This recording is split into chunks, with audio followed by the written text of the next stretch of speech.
Rappelez peut-être juste l'intention de ce temps. Si vous vous rappelez, donc, sur la question de la coopération, il y a différents groupes de travail avec des thématiques, que ce soit sur la formation, les compétences, etc. Et nous, c'est sur la question des outils financiers et du financement, qui n'est pas une mince affaire.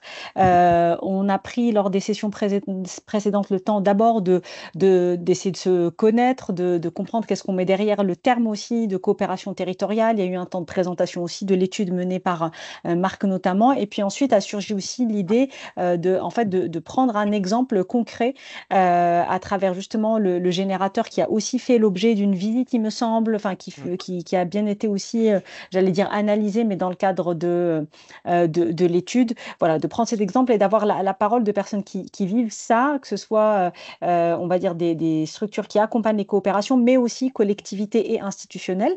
On excuse évidemment Cécile du côté de l'ADEME, mais qui sera bien, super bien représentée par Émilie aujourd'hui.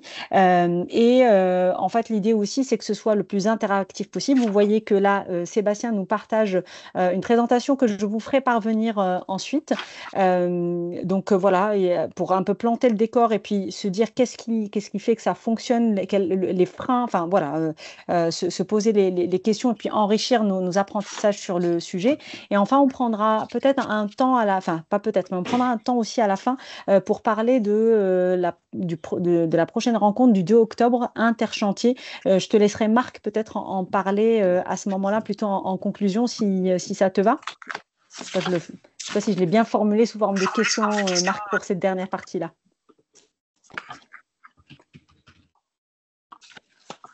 Est-ce que Marc, j'arrive pas à voir tout le monde là d'un coup. Est-ce qu'il est toujours connecté? Oui, très bien. On t'entend pas, Marc, mais peut-être que c'est OK.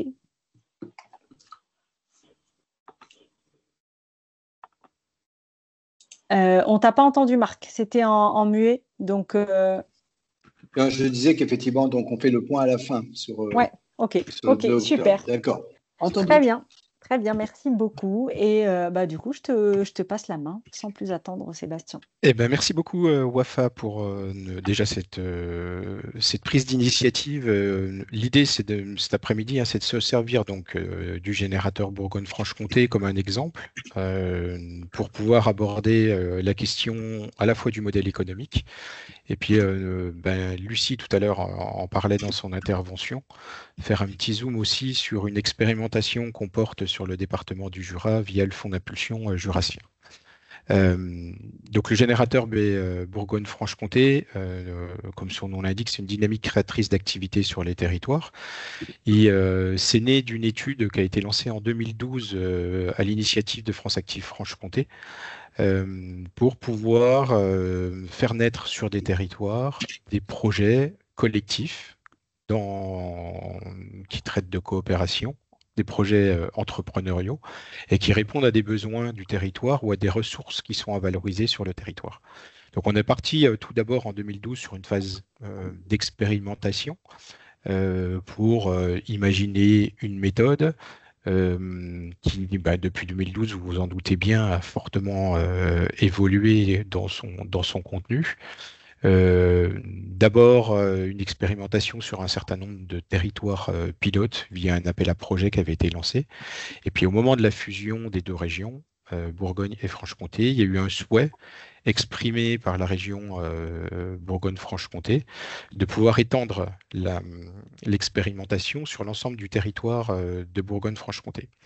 C'est pour ça qu'aujourd'hui, en fait, une des particularités du générateur, c'est d'être un collectif régional, donc de 6 opérateurs locaux qui sont tous reconnus Fabrique à Initiative, qui portent la même méthode d'accompagnement au niveau des territoires.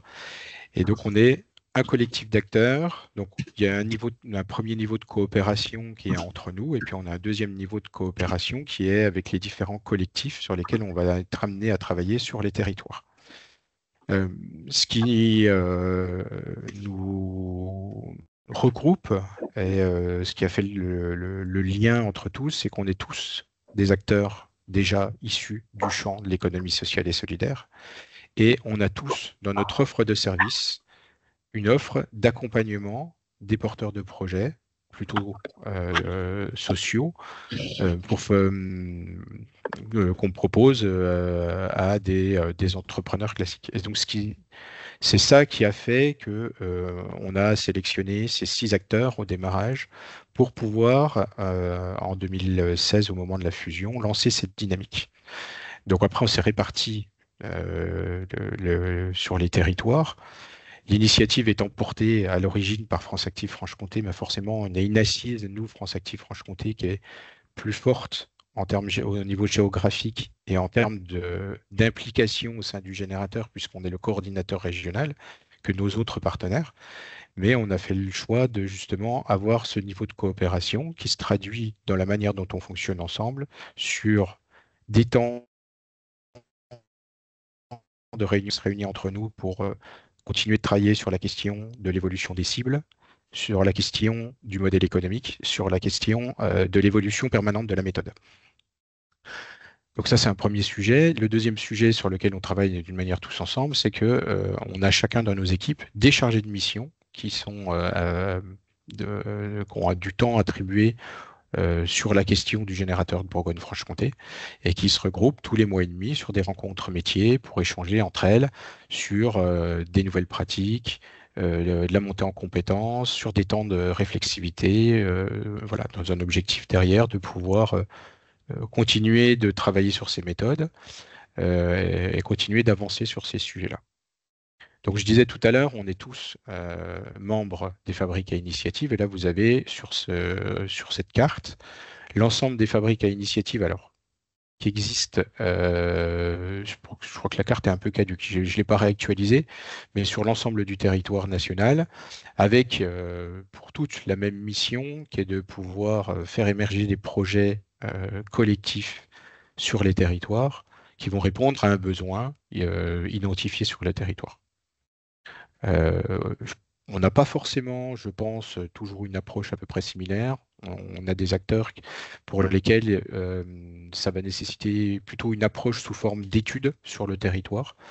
Et on en a d'autres où on est plutôt directement dans la phase, on va réunir les acteurs et co-construire la solution entrepreneuriale qu'on a envie de faire émerger avec les acteurs du territoire. Ce réseau-là, il est animé au niveau national par la VISE, qui nous apporte des temps de formation, des temps d'échange, et de la réflexion aussi entre directions sur les différents sujets, les différents modèles économiques.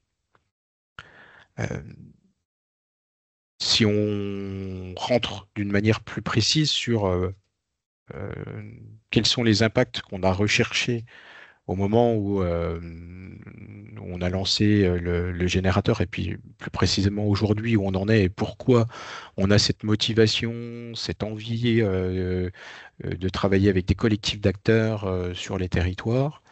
La première motivation et la plus forte, c'est de contribuer à la transition des territoires en équipant les territoires de projets collectifs à finalité écologique et sociale, tout en renforçant les dynamiques de coopération. Ça, c'est quelque chose qui fait sens pour nous. On est toujours sur une dynamique collective, donc toujours sur la question de la coopération. On est sur un double enjeu qui est un enjeu de transition, de faire naître des projets pour faciliter en fait la résilience des territoires, et puis en même temps d'intervenir aussi sur des projets d'utilité sociale. Et les projets qu'on fait émerger sont dans 99,9% des cas, des projets qui sont dans le champ de l'économie sociale et solidaire, avec des modèles économiques qui sont hybrides pour eux. Le deuxième impact recherché, c'est de permettre aux acteurs de s'approprier leur tissu économique, mais également permettre aux acteurs qui sont impliqués dans la démarche du générateur de tisser des liens entre eux et de générer de la coopération entre eux en dehors de la dynamique du générateur. Ça a été le cas sur un certain nombre de territoires sur lesquels on est intervenu, où à travers une étude d'impact qu'on a réalisée avec Helix, le retour que nous faisait un certain nombre de partenaires, c'est que ça leur faisait d'une part gagner du temps d'être sur une animation via un tiers de confiance pour pouvoir générer cette dynamique de co-construction, mais également derrière de pouvoir leur permettre via le fait d'avoir vécu une dynamique de coopération territoriale, d'avoir à leur niveau tissé des liens de confiance qui leur permettent justement de pouvoir se mobiliser sur d'autres projets entre eux, pas forcément dans une dynamique où nous on est présent, mais qui va leur permettre de poursuivre cette dynamique de coopération sur leur territoire. Donc l'enjeu derrière, il est aussi de structurer des écosystèmes territoriaux, donc qui soient plus solidaires et plus résilients et qui vont contribuer justement à cette justice sociale et environnementale au niveau des territoires. Le volet euh, transition, environnement, on y viendra tout à l'heure par rapport au modèle économique, mais c'est quelque chose qui a évolué ces dernières années, qui a évolué aussi sur la manière et la nature de nos financements au sein du générateur de Bourgogne-Franche-Comté, puisqu'aujourd'hui, on a parmi les acteurs financeurs au niveau du pot commun, on a l'ADEME et qui est beaucoup impliqué à nos côtés sur la question de la résilience des territoires, de l'adaptation des territoires et qui fait le pari que le générateur peut générer des projets qui vont répondre à la résilience de nos territoires. Si vous avez besoin, s'il y a des questions, s'il y a des besoins de précision, je ne vous vois pas, donc vous m'interrompez et vous n'hésitez pas à prendre la parole pour poser des questions et si vous avez besoin de précision, ça ne posera pas de problème. Lucie, si tu veux compléter, tu as la possibilité aussi d'intervenir et de venir compléter.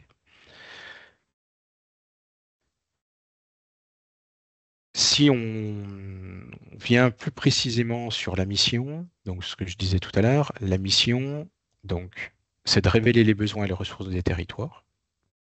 Donc, quand on parle de besoins, ça peut être sur une thématique qu'on a pu identifier sur un territoire. Et quand on parle de ressources, on a été amené à travailler sur des territoires touristiques naturels pour justement créer une dynamique collective derrière pour pouvoir redonner vie une deuxième vie touristique à ces sites en mobilisant l'ensemble des acteurs qui ont un intérêt par rapport à ces sites et arriver à faire émerger, grâce à cet accompagnement, une SIC qui va devenir la SIC gestionnaire du site, quoi. Donc pour nous, donc ça va être de révéler, ça va être de transformer ces besoins, ces ressources en projets économiques. C'est important, on y tient, environnementaux et sociétaux. Et tout ça qui soit dans une dynamique collective. Important la dynamique collective, puisqu'en fait, c'est ce qui va apporter la richesse à cette approche et qui va permettre justement par rapport à des enjeux partagés, par des enjeux individuels, des envies des uns et des autres d'une problématique, de pouvoir être amené s'embarquer en fait dans un parcours pas linéaire, souvent sinueux, mais qui va déboucher derrière sur la construction d'une solution entrepreneuriale, quoi. Donc pour résumer, la méthode, elle tient en fait dans le fait que on est un territoire, des problématiques et des ressources qui sont identifiées, des acteurs locaux qui sont mobilisés, une animation territoriale qui est proposée par un des acteurs du générateur de Bourgogne-Franche-Comté, et que c'est l'addition en fait de tout ça qui va donner et faire émerger des projets en faveur de la transition sociale et environnementale des territoires.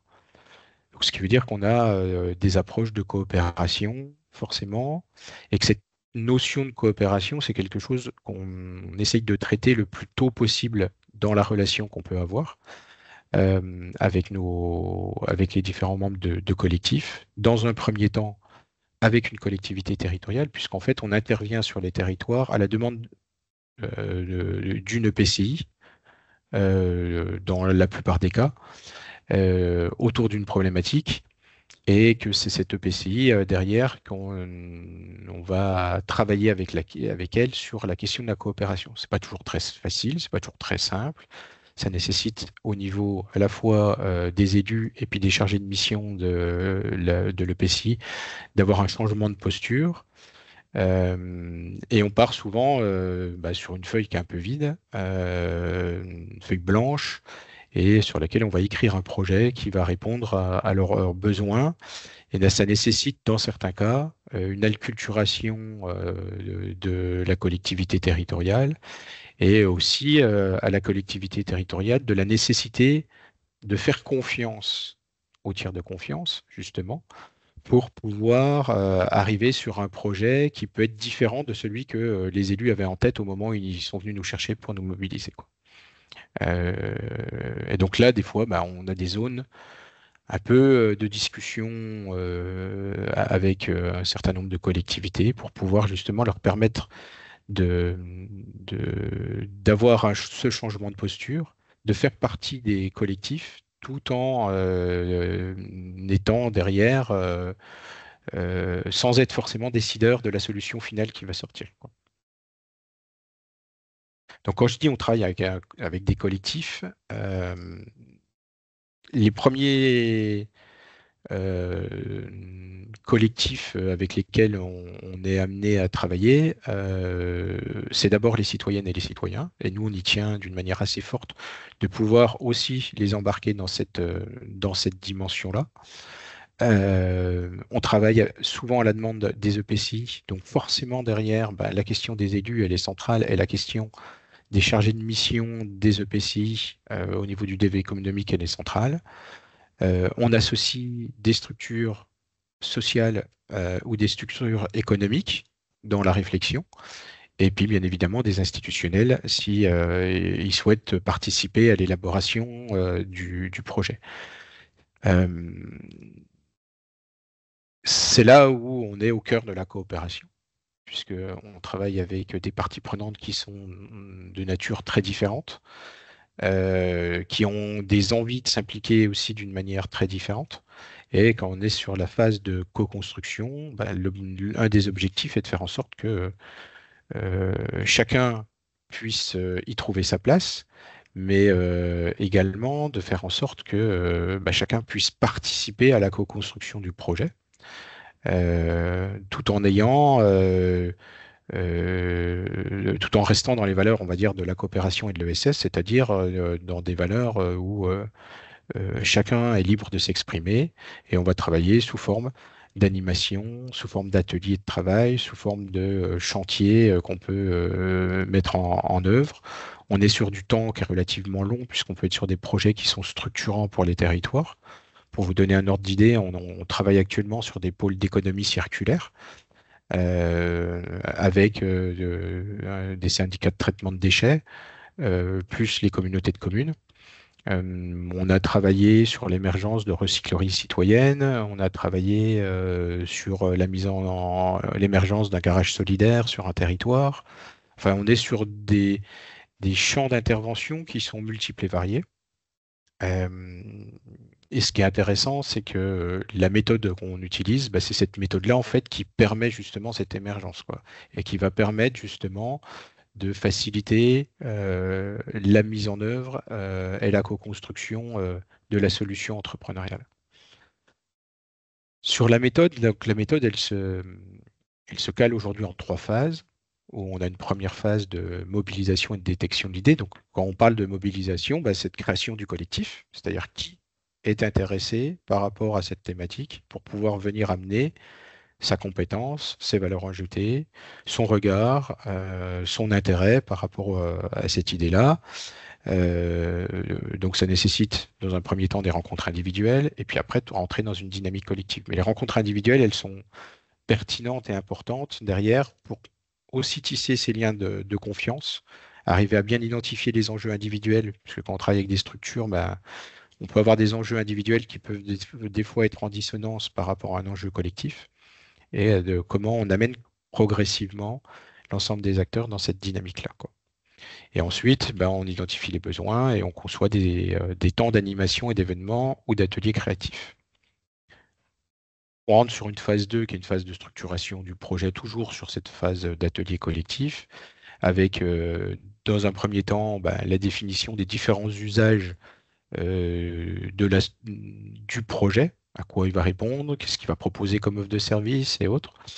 On organise régulièrement des visites de projets inspirants parce que c'est intéressant, ça permet aussi d'aller s'enrichir d'exemples qui peuvent être nés sur d'autres territoires, qui peuvent faire écho. On sait que les territoires ont des spécificités qui leur sont propres, que les choses ne sont pas forcément reproductibles en l'état, mais que derrière, bah, ça permet aussi d'ouvrir les chakras et puis de montrer aussi que ben, on est dans le champ du possible, qu'il y a beaucoup de choses qu'on peut imaginer faire à droite ou à gauche. On travaille également sur la question du portage juridique de l'activité. Souvent, quand on travaille et que une des solutions, ça va être de faire émerger une association de préfiguration d'une SIC ou une SIC, on va aller chercher des compétences en externe au sein du générateur et on va travailler en étroite relation avec l'URSCOP, par exemple, pour pouvoir bah, venir apporter le niveau de connaissance important à l'ensemble des acteurs euh, pour que derrière ils puissent matérialiser et se rendre compte de quelles sont les conséquences de tel ou tel statut, quoi. Voilà. Et bien évidemment, on va plus loin, on travaille aussi avec eux sur la question du modèle économique. Et sur un certain nombre d'activités, on va aussi un peu plus loin puisqu'on se donne la possibilité de pouvoir tester pendant un certain nombre de temps l'activité en grandeur nature qui va nous permettre de tirer un certain nombre d'enseignements au niveau du modèle économique et puis de pouvoir réajuster. Sur la question du modèle économique, c'est intéressant que Brigitte de Acte soit là aujourd'hui. On a aussi aujourd'hui une évolution au niveau de comment on traduit nos modèles économiques sur un certain type d'activité qu'on accompagne pour les rendre plus résilients et les traiter au prisme de l'économie de la fonctionnalité et de la coopération. Donc, dans l'évolution de la méthode, ça fait partie pour nous d'un champ d'investigation qui est important et qui va nécessiter derrière, à partir de la phase 1, on commence à réfléchir à comment on peut construire des projets qui soient plus résilients, qui peuvent avoir des modèles économiques un peu différents, bah justement en ayant cette approche de l'économie, de la fonctionnalité, de la coopération en complément, quoi. Et ensuite, on arrive sur la question du lancement de l'activité. Donc, la recherche des premiers recrutements, leur financement. Et c'est là aussi où on fait un lien avec le réseau France Active, puisqu'on a la chance, en Bourgogne-Franche-Comté, d'avoir conservé le dispositif du fonds de confiance et qui nous permet justement de pouvoir financer un poste de RH en amont du lancement pour pouvoir bien ancrer le projet sur son territoire et de travailler sur la passation du projet entre le collectif et puis une personne qui serait être recrutée pour être le futur directeur de la structure, quoi. Voilà, pour faire simple. Donc depuis 2016, on a 44 territoires qui sont accompagnés sur l'ensemble de la Bourgogne-Franche-Comté. Ça, c'est des chiffres qui datent un petit peu, donc on en a un peu plus. On n'est plus à 14 accompagnements, mais on est plutôt autour d'une vingtaine d'accompagnements en cours à ce jour. Et on a 30 accompagnements qui sont terminés. Ça a permis l'émergence de 12 associations, de 4 SIC et de 45 emplois sur les territoires.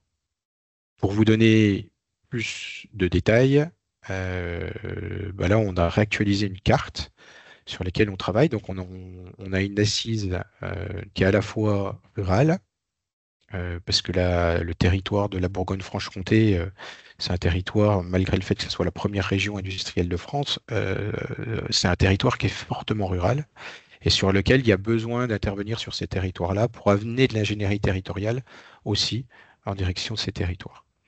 Et puis, bien évidemment, on a des grosses agglos aussi qui nous mobilisent sur cette dynamique collective, puisque derrière, il y a aussi une volonté à leur niveau de pouvoir permettre l'émergence de projets collectifs sur leur territoire. Dans les projets, ben là, vous avez la liste des projets.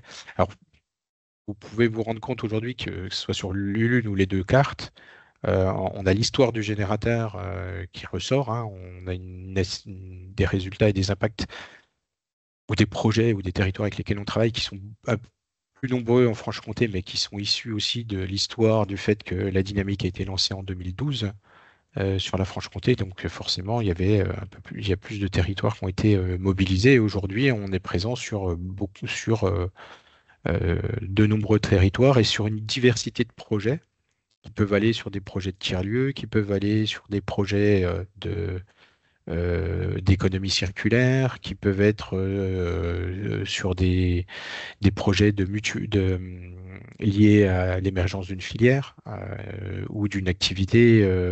Je pense à Végétal Local, je pense à la filière chanvre qu'on a permis de structurer dans ce cadre-là sur le territoire de la Haute-Saône. Il y a eu aussi des lieux touristiques, notamment autour du canal du Nivernais, dans la Nièvre, euh, qui ont à qui on a pu, grâce à au générateur, apporter des solutions pour pouvoir recréer cette dynamique de coopération territoriale et puis cette dynamique économique sur leur territoire, quoi. Bon, vous avez quelques exemples ici qu'on a mis en avant.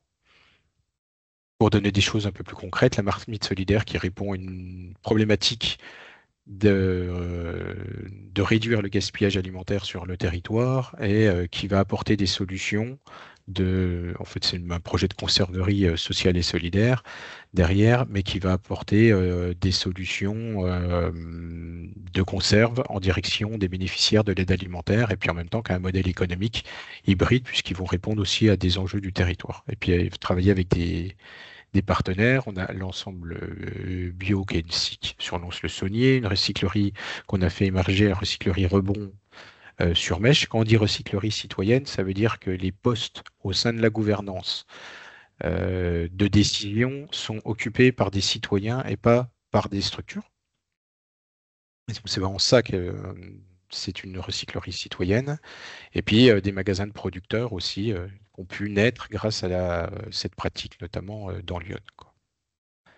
Alors pour en venir sur le sujet qui nous préoccupe aujourd'hui, sur la question du modèle de financement, et puis je laisserai Émilie compléter sur ce sujet-là. Euh, la manière dont on fonctionne aujourd'hui, c'est qu'on a dans un premier temps un pot commun qui est constitué d'un financement qui vient de la région et de l'ADEME, qui finance l'ensemble du collectif dans le cadre des missions du générateur, donc qui vient financer le fonctionnement du générateur, hein, pour être très clair.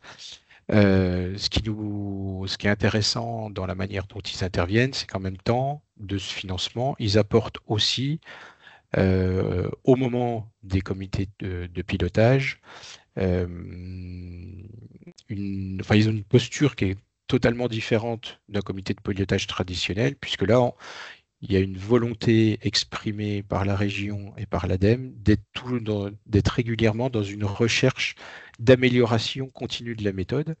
Et on a des questionnements qui viennent de leur part et qui nous permettent justement d'améliorer, de travailler sur la question de la coopération, de travailler sur le FC, et puis grâce à leurs questionnements, de nous saisir des sujets et d'aller creuser et d'aller toujours plus loin. Donc notre modèle, il est basé sur ce pot commun. Et puis après, à chaque fois qu'on intervient sur un territoire, on va demander à la collectivité territoriale sur le territoire sur lequel on intervient de participer financièrement au projet. Donc c'est 25 000 euros sur 3 ans. Parce que pour nous, ça a une double vertu. La première, c'est que en ayant un financement, ça les oblige à s'impliquer dans la dynamique de coopération. Et puis en même temps, c'est un projet qui va naître sur le territoire, qui va répondre à un besoin, et donc c'est important que la collectivité puisse être un acteur incontournable et important du modèle économique de financement du générateur Bourgogne-Franche-Comté. Émilie, est-ce que je te laisse la main pour que tu viennes expliquer sur la région et puis l'ADEME l'intérêt pour vous d'être présent à nos côtés, quoi. Alors tout d'abord, merci parce que la présentation était très complète et tu as abordé pas mal de points, donc j'aurais pas à revenir dessus, c'est très bien. Ce qui était intéressant, alors pour la région comme pour l'ADEME est arrivée un petit peu plus tard, mais dans une, elle a elle a intégré la dynamique, en fait. C'est ça qui était plutôt intéressant.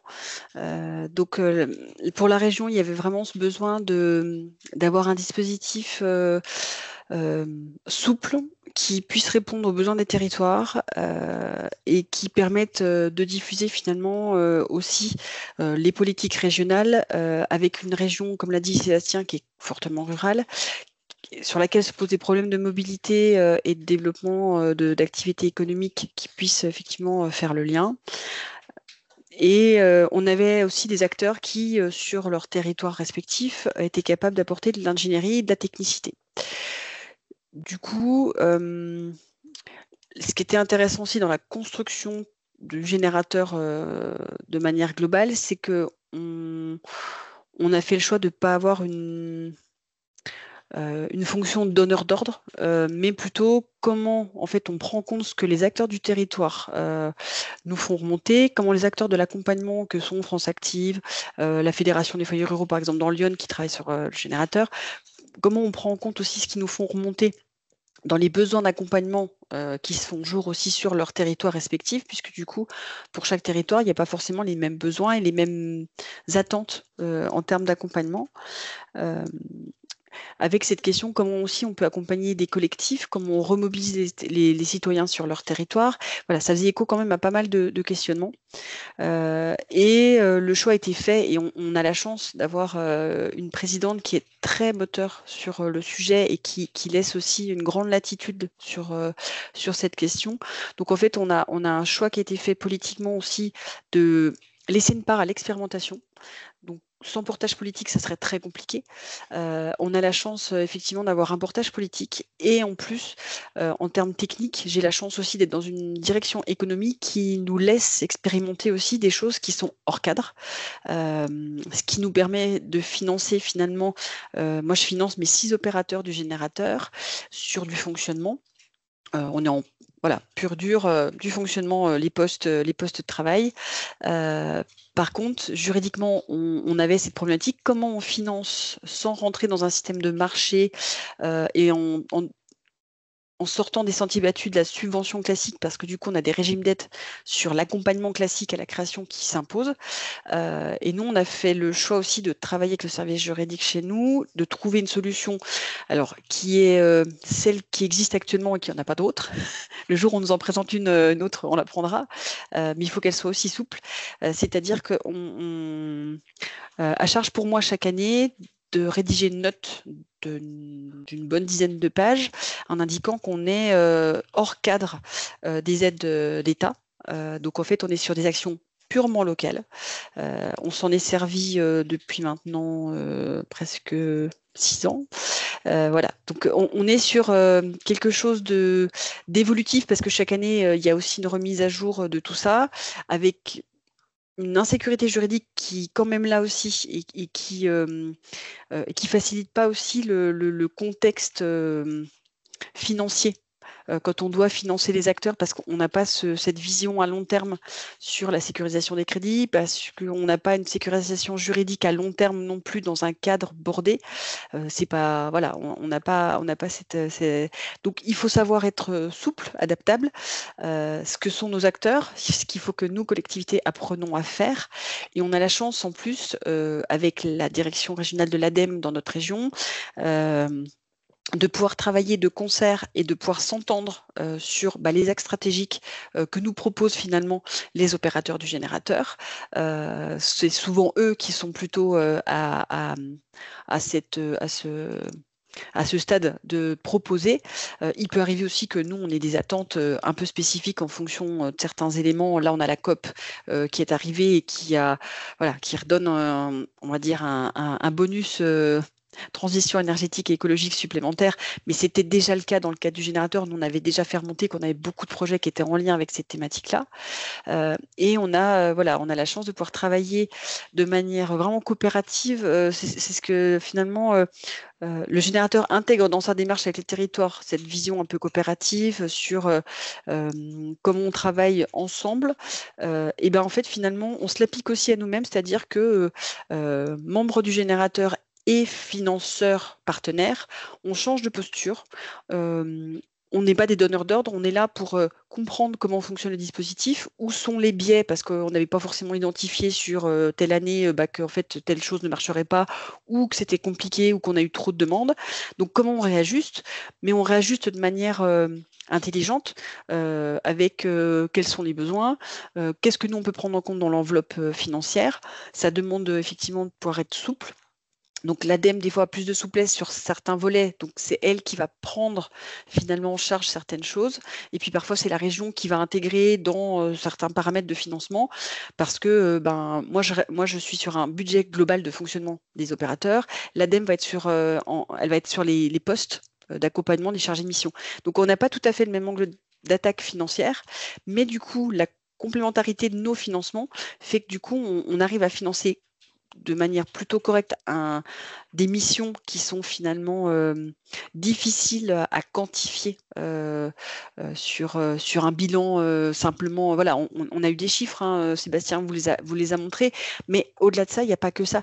Il y a aussi quel est l'impact social sur le territoire après le passage du générateur, comment ça a remobilisé les acteurs et aussi les citoyens à s'engager dans leur territoire en n'attendant pas simplement que les choses se fassent, c'est comment on redevient pilote de son territoire, comment on recrée des dynamiques et du lien entre les personnes. Ça, c'était plutôt aussi... voilà, ça demande un changement et les élus locaux sont les premiers aussi... communicants, c'est-à-dire que le générateur, une fois qu'il est passé dans un territoire, les élus sont les premiers à dire nous le générateur est passé, bon on n'a pas pu tout faire ce qu'on voulait, mais on va y retourner, mais voilà, il nous faut du temps pour remobiliser derrière. C'est un changement d'approche qui se fait tant pour les membres du générateur qui doivent apprendre aussi à constamment faire évoluer leur méthodologie, mais nous aussi de l'autre côté, si on veut financer correctement les actions qui sont menées, il faut qu'on apprenne aussi à intégrer ces différents paramètres et donner une souplesse qu'on n'a pas toujours dans un cadre réglementaire, mais qu'il faut trouver. Donc ça demande des réflexions. On se fait des fois des nœuds au cerveau avec le générateur sur certaines questions, mais ça a aussi cet effet comment dire, intéressant de percuter aussi les manières dont on travaille en se disant peut-être que du coup il faut qu'on revoie la méthode de travail, et le fait de partager avec le labo, de repartager avec d'autres régions sur ces sujets-là, ça permet aussi de comprendre comment les dynamiques sont appréhendées ailleurs. Et avec l'ADEME, on a aussi la chance de travailler sur plusieurs sujets, donc avec le cluster autour du fonds d'impulsion. Voilà, on a cette chance de pouvoir alimenter aussi toutes les démarches autour des coopérations. On a un très beau territoire d'expérimentation et on espère que ça va continuer. Est-ce qu'il y a des questions à ce stade, des interrogations, des besoins de précision? Moi, j'ai une question, peut-être qu'il y a déjà eu quelques éléments de réponse, mais en fait, il y a pas mal de choses qui résonnent par rapport aussi à notre activité du 107. Et quand tu parlais, Sébastien, de la première phase de détection des idées et de mobilisation, en fait, nous, à date, c'est quand même une des phases les plus difficiles aussi à faire financer parce que on n'a pas encore de projet, parce que et donc je me demandais quels étaient un peu les arguments ou c'est pour toi, mais aussi un peu Émilie et pour l'ADEME. Enfin, en fait, quels sont en fait les arguments, quel est le plaidoyer en fait pour dire que oui, c'est un investissement, une prise de risque, mais qu'on peut et ce n'est que comme ça en fait qu'on peut aussi, que c'est une des manières pour répondre aux besoins du territoire aussi. C'est une négociation permanente. Ouais. Vous n'êtes pas sans savoir qu'on a eu le Covid et on a eu des aides économiques qui ont dû quand même être mises en place. Donc les régions ne sont pas dans une phase très simple au niveau budgétaire. Voilà, j'expliquais qu'on a un portage politique très fort. Je pense que sans ce portage politique de départ et une continuité, on a aussi la chance d'avoir une continuité. On a une présidente qui est à son 2e mandat. Donc la longévité finalement d'un mandat politique, elle peut être utile sur certains projets aussi. C'est-à-dire qu'on permet d'asseoir aussi régulièrement une dynamique.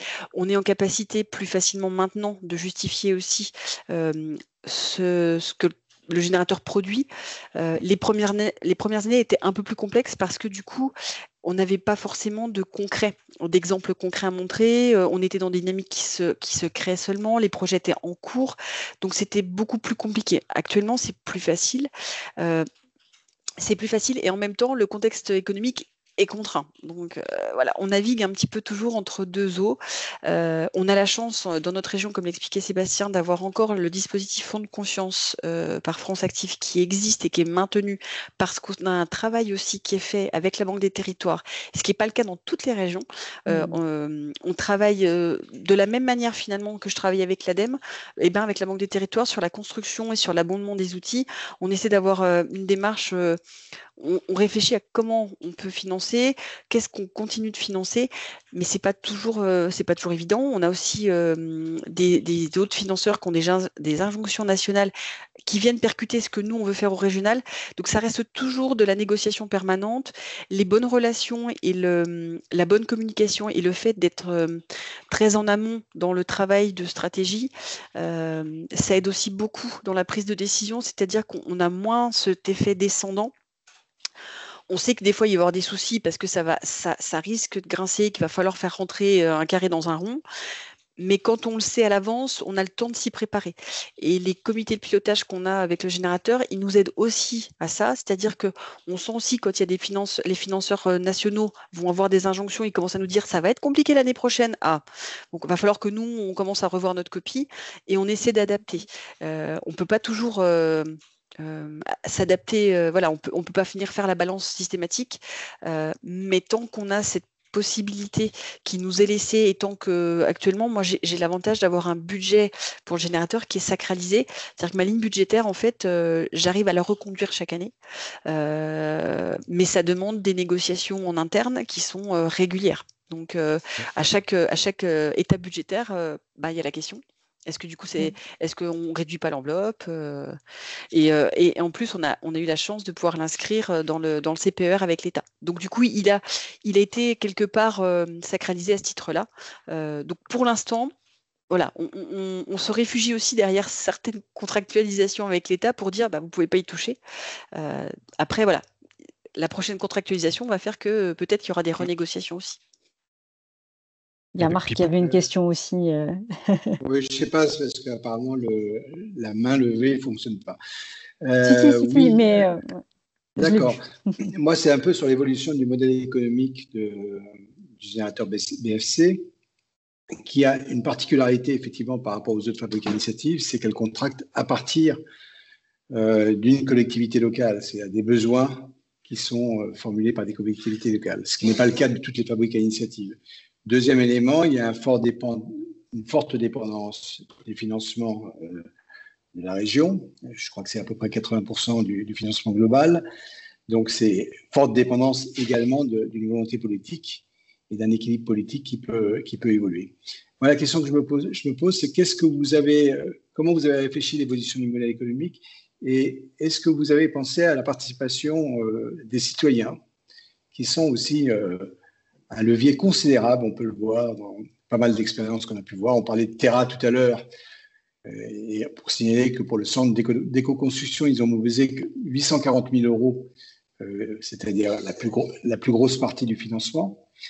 Est-ce que vous avez pensé donc à cette piste? Ça, c'est la première chose. Est-ce que vous avez aussi pensé à l'évolution même du dispositif qui est quand même fortement centré sur les demandes des collectivités locales, qui est à l'initiative des collectivités locales? Je sais qu'il y a un certain nombre d'initiatives qui partent de collectifs, mais ça reste limité. Voilà. Quelques questions sur l'évolution du modèle économique. Alors, je me permets de reprendre la main parce que ça fait écho à la suite de ce que je comptais présenter. Et je vais quand même prendre le temps de répondre à Wafa par rapport à sa préoccupation sur comment on fait financer la phase 1. Donc la phase 1, nous, elle rentre dans le pot commun et on intervient sur un territoire à partir du moment où on a un financement d'une EPCI. Donc il y a toujours une phase de négociation qui est plus ou moins longue avec une EPCI. Alors ça peut être une EPCI, ça peut être un syndicat de traitement de déchets. Dans 98% des cas, on est sur ces dimensions de collectivité. On commence à avoir une aura qui fait que quand on rentre avec une discussion avec des élus, l'approche collective, de parler de solutions pour les territoires, c'est quelque chose aussi qui commence à faire écho dans leur manière de réfléchir et dans leur manière de fonctionner. Donc effectivement, on a la chance sur un certain nombre de collectivités de pouvoir être dans des négociations qui sont plus ou moins difficiles pour pouvoir aboutir. On a certaines collectivités territoriales avec lesquelles, à partir du moment où on parle de projets de coopération, de projets collectifs, de SS, sur lesquels on sent une vraie réticence de leur part, une difficulté à faire confiance et qui nécessite pour eux d'avoir des temps d'acculturation à la question de la coopération qui sont quand même relativement importants. Et donc on a certaines collectivités sur lesquelles ça n'aboutit pas. Pour répondre à ta question de Marc, par rapport, effectivement, on est sur un modèle qui est hyper dépendant de la région Bourgogne-Franche-Comté. Et le jour où on a un changement de majorité, on peut se retrouver dans des difficultés économiques qui peuvent être importantes par rapport à la nature même du générateur.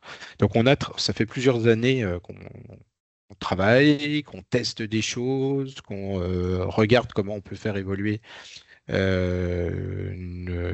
nos différents financeurs. Une des premières pistes qu'on a pu identifier, c'était de se dire, aujourd'hui, on avait une première cible qui était le PCI, et comment en fait on peut faire évoluer cette cible. On a des demandes aujourd'hui qui viennent notamment de communes de moins de 10 000 habitants. Comment on peut répondre à ces besoins-là, sachant que dans les communes de moins de 10 000 habitants, il y en a qui ont la chance d'avoir des services et il y en a qui n'en ont pas. Ce qu'on essaye de faire dans ce cadre-là, c'est au maximum de pouvoir s'appuyer sur des communes qui ont répondu à des programmes un peu nationaux. Là, dans l'exemple que j'ai mis sur le support, c'est celles qui sont embarquées dans un dispositif de PVD. Sur lequel on a réussi à négocier avec la Banque des Territoires, qui avait la possibilité d'utiliser le financement dédié par la Banque des Territoires sur le budget ingénierie, sur la mobilisation du générateur sur ce territoire-là. Donc ça, c'est une solution qu'on a pu trouver qui vient pallier quand on n'a pas une EPCI qui peut intervenir. On travaille aussi avec des collectifs d'acteurs, formels ou informels. Là, suite à une start-up de territoire sur Besançon, on a un projet qui est porté par le Secours catholique et on s'est clairement positionné dans de la prestation derrière pour pouvoir apporter cette solution-là, développer notre offre autour de ce projet qui est un projet collectif derrière, et on a un financement qui vient directement via le Secours catholique. Après, dans ce qu'on a testé alors avec Lucie au sein du cluster Jura l'an dernier, c'est qu'il y a eu toute une dynamique autour de la Convention des entreprises pour le climat en Bourgogne-Franche-Comté. Et on a été impliqué avec Lucie dans la co-construction de 2 sessions, les sessions 3 et les sessions 5. Donc la première, c'est la session 5, c'était autour de la question de la coopération. Et la session 3, je vous le fais de tête, mais c'était sur la question de comment on fonctionne avec son écosystème, quoi. Et donc, on a été présent dedans avec une volonté qui était de se dire que la méthode du générateur peut être une réponse aussi derrière pour des entreprises plus classiques qui sont embarquées dans une démarche, on va dire responsable, mais qui ont envie de faire évoluer leur modèle économique et qu'on puisse tester une approche en direction de ces entreprises-là sur des projets de coopération territoriaux d'intérêt général, mais en direction des entreprises plus classiques, quoi. Voilà. On a eu des discussions en interne, et il se trouve que le financement qui est le mieux adapté, c'est le financement de l'EUT, Écologie industrielle de territoire, qui peut nous permettre de répondre à cette problématique-là et à ce lancement, à ce niveau-là. Aujourd'hui, Marc, on n'a pas testé pour financer le générateur, le fait de faire appel à des financements individuels. Quand je dis individuels, de citoyennes ou de citoyens, On n'est pas rentré encore dans cette réflexion-là, on n'est pas arrivé jusqu'à ce niveau-là, quoi. Ce qu'on a testé, ça a été la réponse à des appels à projets. Donc, on a réussi à se faire financer un accompagnement d'un projet autour d'une thématique de cantine durable via l'appel à projet Pralim de la DRAF, où là, on a trouvé une solution de financement qui pouvait venir compléter et se substituer à la collectivité territoriale. Et on a testé à plusieurs reprises la réponse aux appels à projets de la NCT au niveau national. Et là, je pense qu'on a une piste derrière. Sur ce sujet-là, je laisserai après Lucie prendre la parole et puis de compléter ou d'enrichir ce que j'étais en train de dire. Mais sur les appels à projets de la NCT, systématiquement, on a eu des refus. Parce qu'on est sur aussi une dimension géographique des appels à projets de la NCT qui ne correspond pas à notre réalité géographique et aussi une volonté de la NCT de labelliser un certain nombre de cabinets conseils qui peuvent intervenir sur tel ou tel sujet sans forcément s'appuyer sur l'ingénierie au niveau local et sur la reconnaissance du travail effectué par les acteurs locaux, quoi. Pour moi, là, on a une vraie piste d'amélioration au niveau national sur un acteur qui pourrait, en faisant évoluer ses pratiques, peut-être apporter des solutions de financement aux outils de coopération territoriale qui se développent sur les territoires. Lucie, je vais te laisser la main, j'ai vu que tu voulais intervenir. Oui, je voulais juste, en rebond et en complément de ce que vous venez de dire tous, et pour répondre aussi à Marc sur la partie citoyenne, moi je trouve que on peut mobiliser des citoyens ou des acteurs individuels ou privés sur des projets précis, une fois qu'ils ont émergé, une fois qu'ils sont présents et qu'on est sur des phases encore peut-être d'expérimentation à lancement. Je trouve beaucoup plus difficile aujourd'hui de mobiliser des citoyens plus amont que ça, quand on est vraiment au tout démarrage de démarches coopératives et où les projets sont pas encore vraiment dessinés.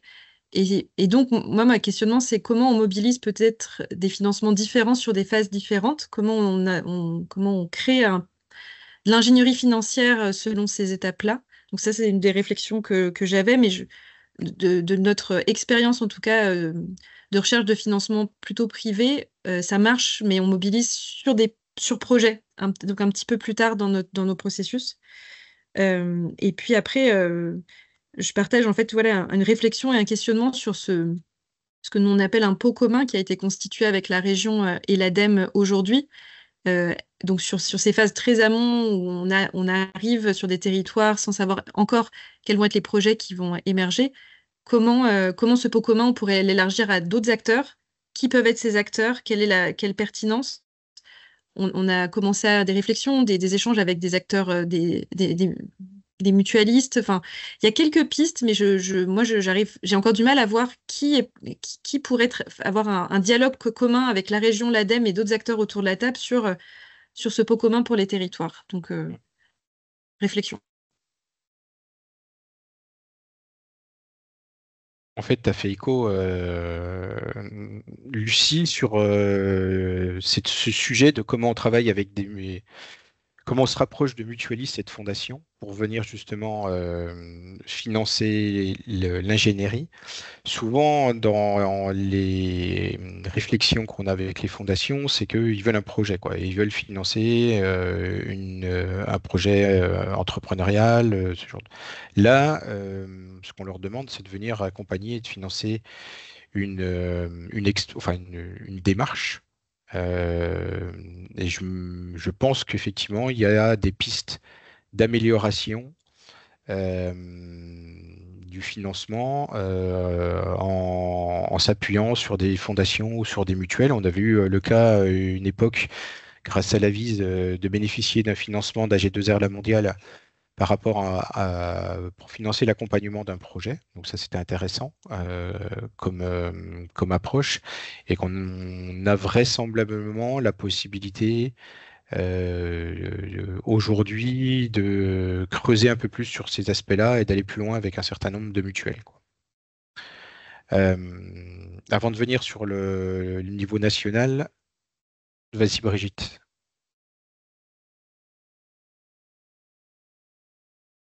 Excuse-moi, tu avais terminé, Sébastien ? Oui, vas-y. J'embrayerai sur autre chose. Vos échanges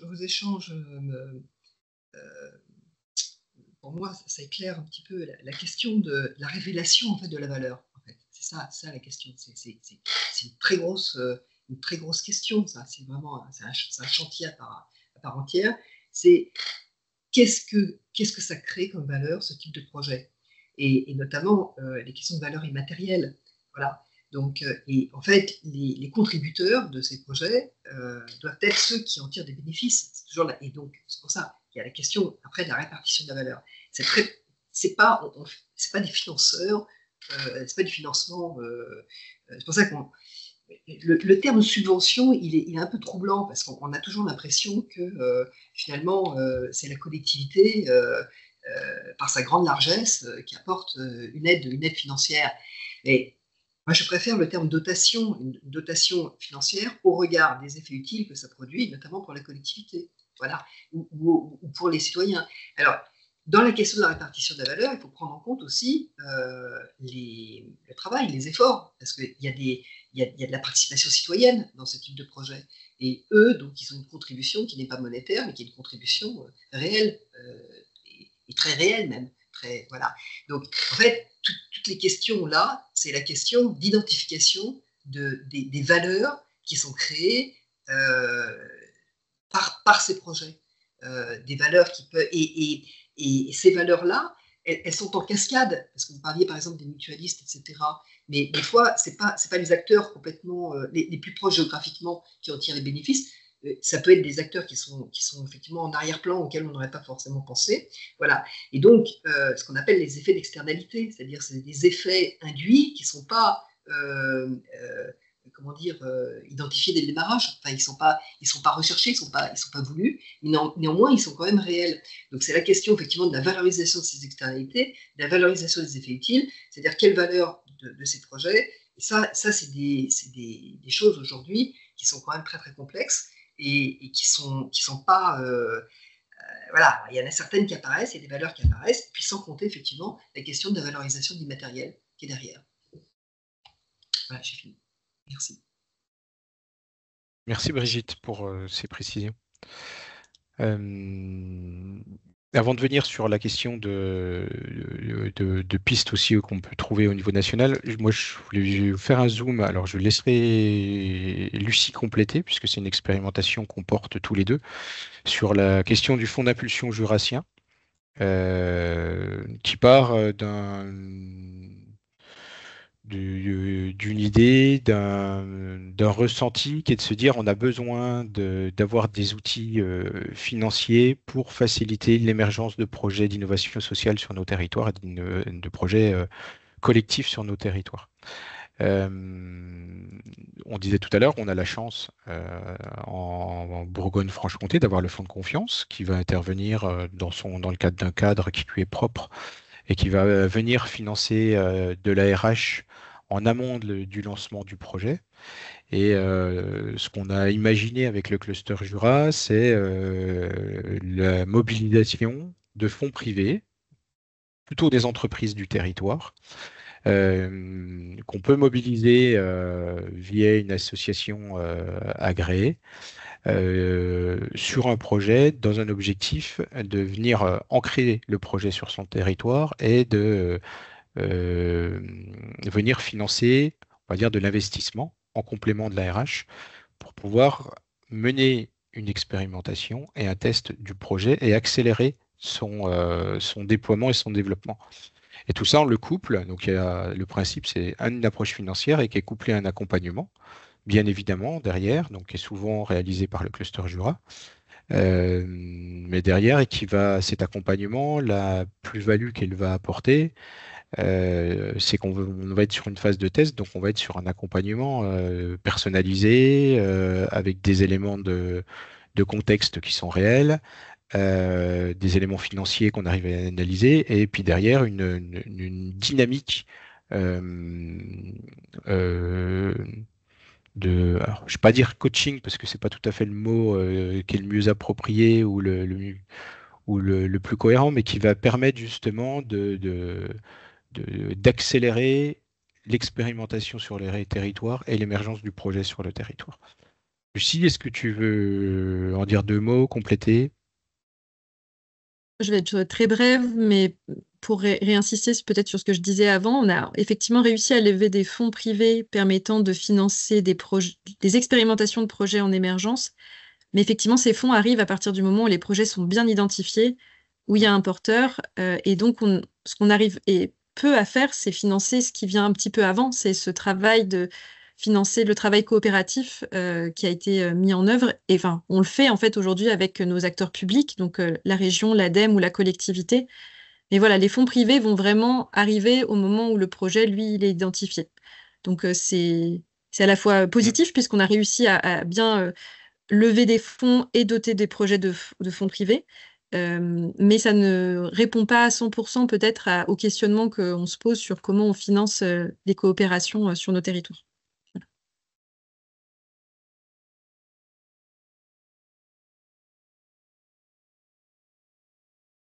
Il y a besoin de précision sur ce sujet-là ou on a été relativement clair? Pas de main qui se lève, donc on continue. Et moi, j'avais une réflexion donc, qui est liée à ce qu'on a pu tester avec la NCT, mais qui est liée aussi à la mission de l'AVIS d'accompagner les fabriques à initiative. Euh, Est-ce que on n'aurait pas aussi, dans le cadre de la démarche du labo de l'ESS, une expérimentation, un test à faire sur une évolution du métier de l'AVIS et qui est aussi d'aller chercher des pots communs pour les différentes fabriques à initiative ou sur certaines thématiques et qu'on puisse mobiliser ensuite les fabriques à initiative en fonction de ce qu'elles ont, de ce que l'AVIS a pu récupérer et qui viendrait compléter les différents pots communs. Et puis le deuxième sujet de réflexion, c'est ce qu'on ne peut pas faire de l'ANCT un partenaire financier des coopérations territoriales, c'est-à-dire de réorienter leur appel à projet qui est aujourd'hui si prioritairement des cabinets conseils externes qui vont arriver sur les territoires, proposer leur offre de services, puis partir. euh, En ciblant prioritairement la mobilisation des acteurs locaux des territoires. Euh, Pourquoi? Parce que ces acteurs connaissent les territoires, connaissent les acteurs des territoires et que ce soit le générateur ou d'autres, hein, je parle pas uniquement au titre du générateur dans le cadre de cette réflexion-là, mais je me dis que ça pourrait être intéressant que la NCT puisse intégrer le fait qu'il y a des fabriques à initiative, qu'il y a des acteurs qui accompagnent les coopérations territoriales sur les territoires et que la valeur ajoutée qui est apportée par ces acteurs qui vont suivre un projet de A jusqu'à Z est plus forte que uniquement de la mobilisation d'un consultant sur une thématique à un instant T qui va rendre un rapport avec un joli plan d'action, mais c'est pour lequel ensuite, malheureusement, il n'y a pas forcément l'ingénierie qui va permettre d'accompagner ou de financer, quoi. C'est des pistes de réflexion. C'était juste pour pouvoir les partager et qui sont liées aux différents à ce qu'on a pu tester en Bourgogne-Franche-Comté et de se dire, ben voilà, on a été à un moment donné face à un mur ou face à des difficultés et de se dire que ça peut être aussi des pistes d'amélioration qui peuvent être intéressantes, quoi. Comme mon truc de lever la main ne fonctionne pas, je me permets d'intervenir et de croiser le travail de cet atelier avec celui du chantier numéro 3, où en fait on est en train de travailler sur une cartographie des dispositifs d'accompagnement pour les coopérations territoriales. En fait, l'objectif de cette cartographie, ce n'est pas simplement d'énumérer et de localiser ce qui existe. Évidemment, c'est important de savoir qu'est-ce qui existe sur les territoires, est-ce qu'il y a des trous dans la raquette, etc., de montrer les démarches existantes, mais aussi pouvoir vraiment interpeller les pouvoirs publics par rapport à ça et valoriser vraiment tout ce qui est fait. Et je pense qu'il y a un croisement à faire donc, entre ce que tu dis, Sébastien, et justement ce travail de cartographie et de valorisation. D'ailleurs, j'espère qu'on pourra présenter justement ce dispositif à la prochaine rencontre de l'AVIS, où on croise effectivement les différents dispositifs d'accompagnement. Mais en tout cas, moi, je pense que ta proposition, elle est très intéressante. Et il y a évidemment, bon, c'est quelque chose qu'on a énoncé dans l'étude, la question de, comment dire, du recours aux cabinets de consultants qui sont d'ailleurs souvent non localisés, etc., et qui travaillent sur des interventions ponctuelles et non pas sur mesure, avec des démarches qui ne sont pas forcément les mêmes que les nôtres. C'est un aspect très politique. Hein. Donc là, je pense qu'il y a tout un lobbying à faire et un travail politique. C'est pas par hasard, effectivement, que la NCT n'est pas vraiment présente dans les chantiers coopératifs, alors qu'on l'a interpellée et qu'au départ, elle s'était dit partie prenante. Voilà.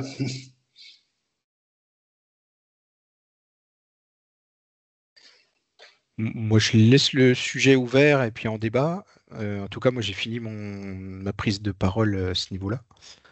Donc, Wafa, si tu veux reprendre la main, s'il y a des questions, s'il y a des idées autres Justement, moi, merci beaucoup. Franchement, ça fait vachement écho. En tout cas, nous, côté 107, à des réflexions qu'on a au niveau aussi de notre territoire, pas juste nous, mais avec d'autres structures, en fait, justement, qui accompagnent aussi des coopérations ou en tout cas qui accompagnent aussi des entrepreneurs, etc. Comme toi, en fait, peut-être voir comment ça résonne pour les autres personnes là qui sont présentes, s'il y a des questions, s'il y a des exemples qui viennent soit nourrir ou apporter de la contradiction, n'hésitez pas. Et pas besoin, si le système demain ne fonctionne pas, allez-y. Hein. Ça va, on a un nombre suffisant pour pouvoir quand même y aller. Vas-y, Dominique.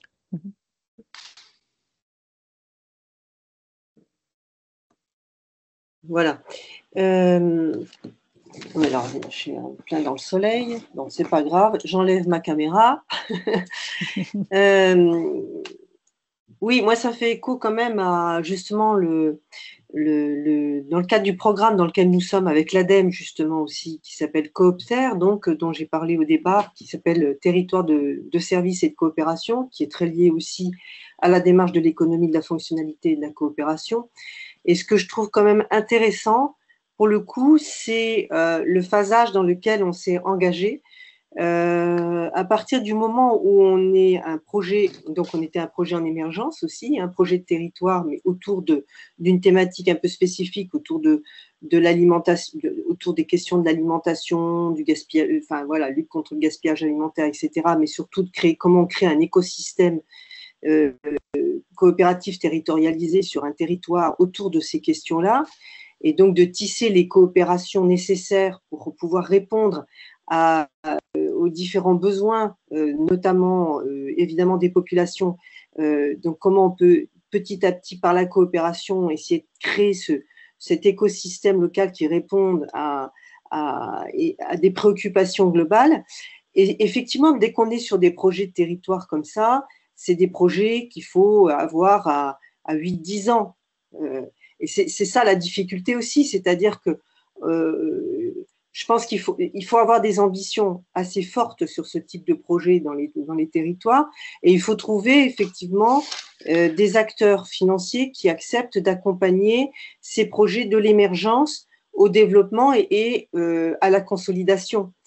Ce que je trouve intéressant avec le programme Coopter, c'est qu'effectivement, on a commencé par avoir un financement sur 18 mois et de bénéficier d'un accompagnement. Donc, on a 2 accompagnateurs qui sont financés par l'ADEME.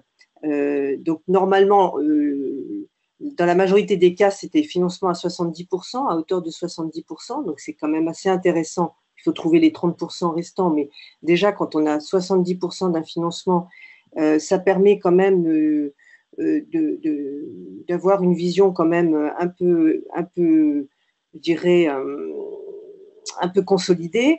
Et là, il y a un deuxième financement pour 2 ans de nouveau pour permettre de consolider cette approche-là. Donc, ça fait déjà pratiquement 4 ans qui sont financés et normalement, il peut y avoir 2 ans encore supplémentaires si nécessaire.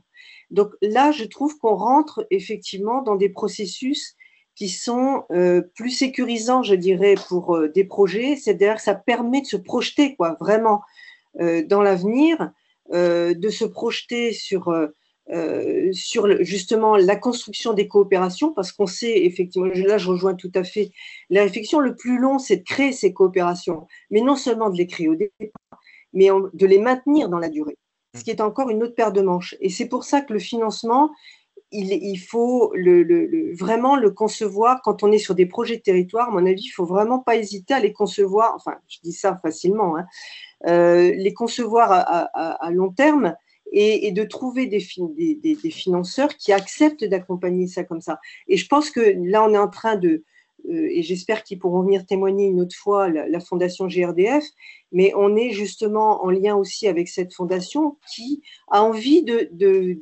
venir participer à ce type de financement à long terme. Donc ça, oui, ce sont des financements complémentaires qui sont tout à fait intéressants. J'abonde sur le fait qu'il faut regarder du côté des fondations et des mutuelles. À mon avis, il me semble que, alors évidemment, selon les thématiques qu'on peut développer les uns et les autres, mais là, il y a des acteurs qui sont intéressants à aller voir. Et si je reprends l'exemple de Terra, ce que nous disait Fred Bosquet, qui accompagne ce projet, qui est un projet là aussi à 10 ans, hein, minimum, lui il dit il faut qu'on ait des acteurs financiers qui sont des capitaux patients en fait, hein, trouver des capitaux patients à intérêt modéré. Voilà, ça c'est son expression, capitaux patients à intérêt modéré. Et donc c'est vraiment là-dessus qu'il faut qu'on arrive à travailler, parce que là il est sur des projets d'investissement forts, hein, avec notamment son écoquartier rural et le financement de son centre de formation, là, qu'il est complètement en train de bâtir pour pouvoir faire après, d'ailleurs, faire participer les gens à leur propre co-construction d'habitation sur ce lieu, hein, de 4 hectares, donc d'écoquartier.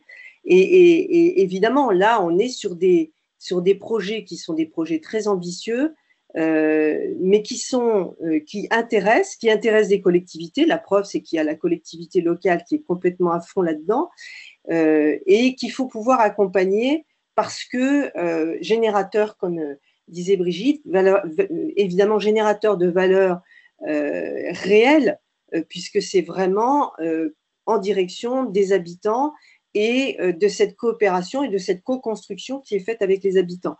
Donc du coup, c'est comment on peut arriver à constituer ces fonds-là. Je trouve que c'est vraiment l'objet un peu de notre groupe de travail, c'est de se dire comment effectivement arriver à avoir un argumentaire suffisamment fort. Ils ont quand même réussi à mobiliser, ils n'ont pas encore reçu, mais ils ont normalement l'accord reçu de la Fondation de France, par exemple, hein, sur un budget quand même assez conséquent. Donc tout leur problème, c'est de convaincre, c'est d'arriver à convaincre en fait de l'intérêt de ces projets-là auprès de ces financeurs, sur des financements, Marc le disait, minimum de 2 millions d'euros, voire plus après, mais c'est tout comment on peut arriver à avoir cet argumentaire qui permette de donner suffisamment confiance par rapport à des projets portés collectivement auprès de ces financeurs-là, quoi. Juste, je voudrais compléter ce que dit Dominique à partir de l'expérience du PTCE Pays de France, auquel je participe aussi en tant qu'administrateur et financeur. On a la chance finalement au PTCE d'avoir eu une multitude de financements publics, État, collectivités locales, mais aussi privés, fonds de dotation, fondations, mais aussi départementales, l'État à travers la réponse à l'appel à manifestation d'intérêt des PTCE, etc. Or, tout ça, c'est en silo. C'est-à-dire, en gros, chacun fait son appel à projet, chacun apporte son aide. Bon. Ce qu'on a décidé au niveau du PTCE, enfin, ce que je vais essayer de porter, et à mon avis, qui est dans la suite justement de l'étude qu'on fait, c'est de créer un collectif de financeurs pluriel. Hein, c'est à la fois avec les organismes privés, publics, etc. Et vraiment réfléchir sur quel type de financement on peut mettre en place à long terme, en tant que partenaire. Hein, on disait non pas donneur d'ordre, mais partenaire d'initiative. Donc ça me paraît important parce qu'il y a un temps long. Si on prend l'exemple du CERF à Terra, L'initiative a été lancée pensée en 2016, et c'est seulement en 2024 qu'il y a la première brique. C'est quand même intéressant de voir ça. C'est 8 ans. Donc le temps long, il faut le financer. On sait que toutes les dynamiques coopératives au niveau d'un territoire sont très longues, donc il faut trouver des partenaires, et des partenaires qui sont fiables et qui nous soutiennent. Donc moi, je pense à des collectifs d'acteurs, des collectifs de financeurs. J'ai essayé dans plusieurs initiatives de monter ça. Je pense que c'est important, en tout cas, de pouvoir relier les financeurs. Bon, il y a l'ARS aussi, qui nous a soutenus au niveau du PTCE, mais tous avec des logiques différentes, et les faire se rencontrer et éventuellement voir comment ils peuvent s'engager conjointement sur un plus long terme. Voilà.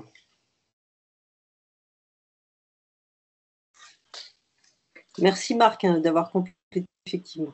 Ouais, et juste avant que tu prennes la parole, Claire, Sébastien, si tu peux, s'il te plaît, peut-être fermer la présentation, ce Oui, que pardon. je suggère voilà, pour mieux se voir. Merci. Oui, pardon, excusez-moi. Non, je t'en prie. Vas-y, Claire.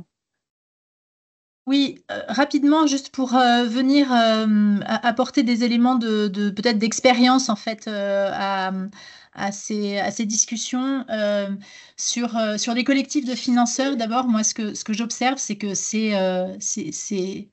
pardon pour la trivialité de l'expression, mais c'est quand même vraiment rassembler un troupeau de chats. C'est très très difficile d'arriver à faire en sorte que les financeurs travaillent ensemble. Et on avait cette discussion récemment.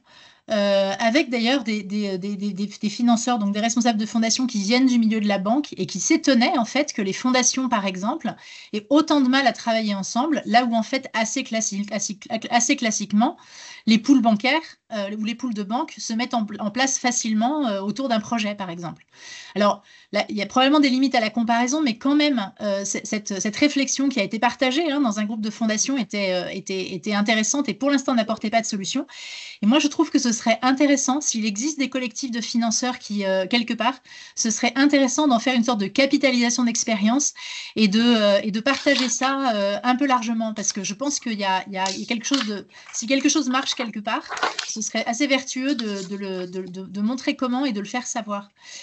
L'autre point, c'est que je partage tout à fait ce qui a été dit sur le fait de mobiliser les fondations et les mutuelles sur des projets comme cela, et notamment des fondations qui, de plus en plus, sont en capacité de sortir des logiques d'appel à projet, commencer à rentrer dans quelque chose de plus, appelons-le, systémique, permettant de prendre en compte le fait que, par définition, des questions de coopération sont transversales, sont multithèmes et touchent un grand nombre de parties prenantes, sujets, etc., etc. Mais il reste que quand même dans le milieu français, les fondations, finalement, à l'exception de quelques rares fondations qu'on connaît déjà un peu tous, sont peu en capacité de financer beaucoup et sur du long terme. Ce sont souvent alors, le long terme, je pense, est de plus en plus admis parmi le million des fondations aujourd'hui. En revanche, les gros tickets à aller 500 000 et plus sont quand même très, très rares. Donc, je me demande si ce ne serait pas intéressant d'aller, enfin, comment ce serait possible d'aller sur des questions. Alors, il faudrait évidemment aller sur des sujets qui les intéressent, mais d'aller chercher des investisseurs, un peu comme le fait Terra finalement. Terra a ce projet de dire, de faire le pari d'un investissement. Alors, certes, pas très lucratif, pas immédiatement rentable, mais va chercher des investisseurs. Et je trouve que ce serait intéressant de regarder comment sortir finalement des acteurs de l'intérêt général pour aller chercher des acteurs qui peut-être seraient en capacité, mais encore une fois sur des sujets qui effectivement comportent finalement quand même une dimension de rentabilité, mais seraient en capacité de pouvoir intervenir.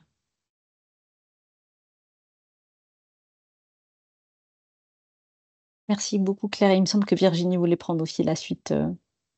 Oui, je voulais réagir par rapport à ce collectif de financement, parce qu'au niveau de la région Bourgogne-Franche-Comté, on travaille beaucoup avec le conseil régional et puis les différents acteurs que vous avez dit au titre du club entreprise et mécénat. Et l'idée, nous, on est une petite région.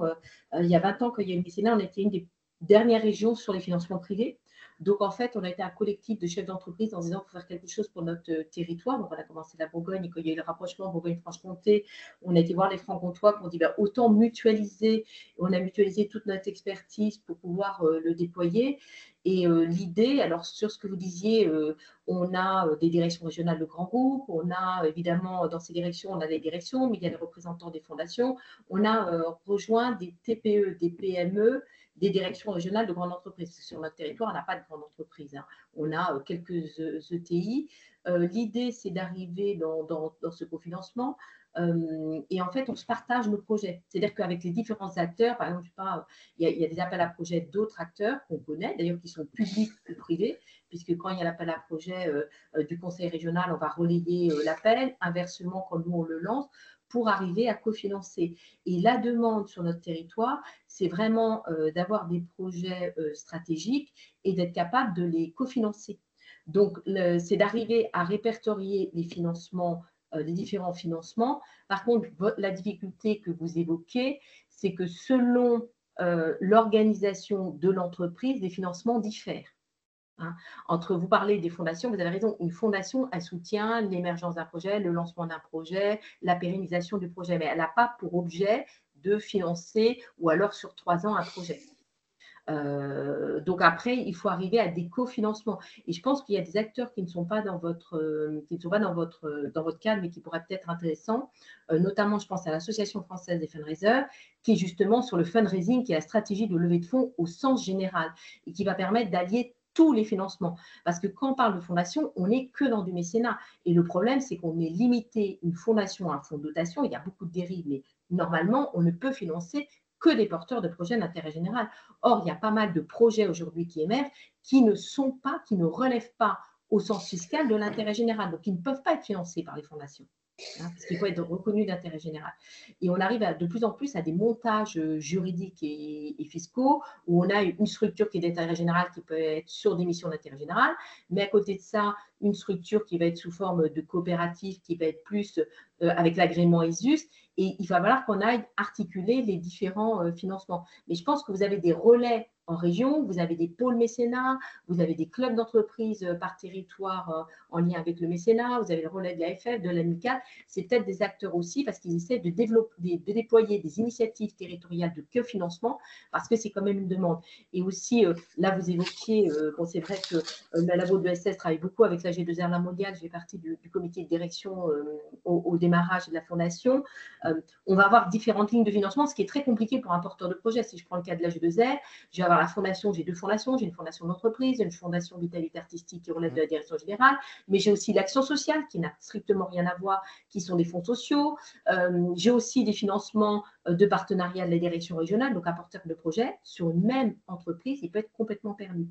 Et c'est cette articulation-là qui a créé qui est en dynamique. Je sais qu'au niveau du conseil régional, nous, ils ont favorisé en donnant un soutien ponctuel d'une année qu'on avait sollicité, en étant dans leur démarche, Émilie, en nous laissant faire, en nous faisant confiance, ça nous a permis de nous organiser, de communiquer, de déployer. Et vous avez aussi aujourd'hui énormément de relais. Alors, c'est très récent, mais on est énormément aujourd'hui sollicité par les organisations professionnelles, ce qui n'était pas le cas. Ça fait 20 ans qu'on milite. Aujourd'hui, ils nous sollicitent. Organisations professionnelles, interprofessionnelles ou sectorielles. On a aussi les clubs d'entreprise par territoire.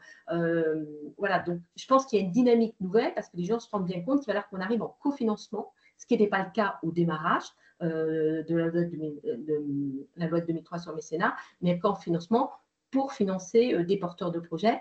Par contre, il y a un degré d'exigence sur des porteurs de projets stratégiques, accompagnés, avec une capacité à mesurer l'impact du projet sur le territoire.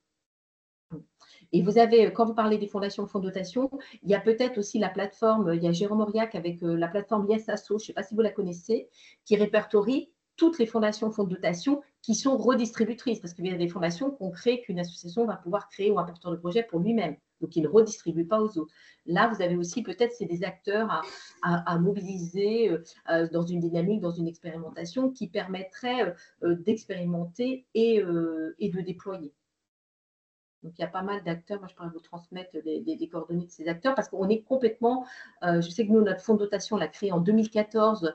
C'est pareil, quand vous parlez des fondations, vous avez quand même le Centre français des fonds et fonds de dotation où vous avez des cercles de fondation. Alors, dans l'éducation, dans l'environnement, donc ils travaillent. Nous, on a beaucoup travaillé avec eux parce que Delphine Lalu, qui était à l'époque la responsable de la fondation AG2R mondiale, était secrétaire. Donc, quand nous, on a créé notre fonds de dotation, on s'est beaucoup inspiré des fonds de dotation au Canada.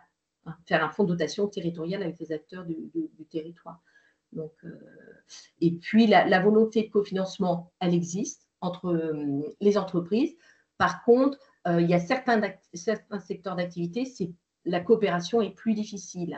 Je sais que nous, on a la caisse d'épargne, on a des banques coopératives dans notre club entreprise et mécénat et qui dotent le fonds de dotation. On n'a pas des banques classiques. On a des banques coopératives parce qu'elles ont l'habitude de la coopération et de cofinancer les projets avec d'autres banques. Donc, ce qui est évoqué sur des fondations dans les banques, c'est des fois aussi un problème de posture de la fondation, de la banque, où la notion des fois de concurrence, malheureusement, peut arriver. Tout à l'heure, vous évoquiez qu'on ne travaillait qu'avec des structures de l'ESS. Ça paraît logique parce qu'on est quand même animé par le même objectif final à la fin.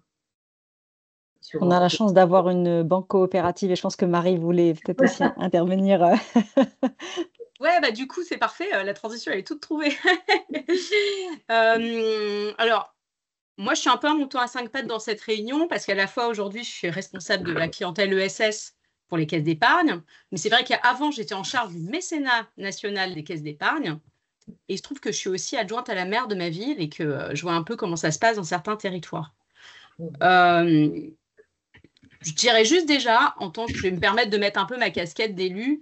C'est vrai que là, ce que je comprends, c'est que en fait, depuis le début de la réunion, on reconnaît que les dispositifs dont on parle contribuent à la cohésion des territoires. J'animais d'ailleurs une conférence là-dessus, une table ronde là-dessus à la dernière réunion de SS France.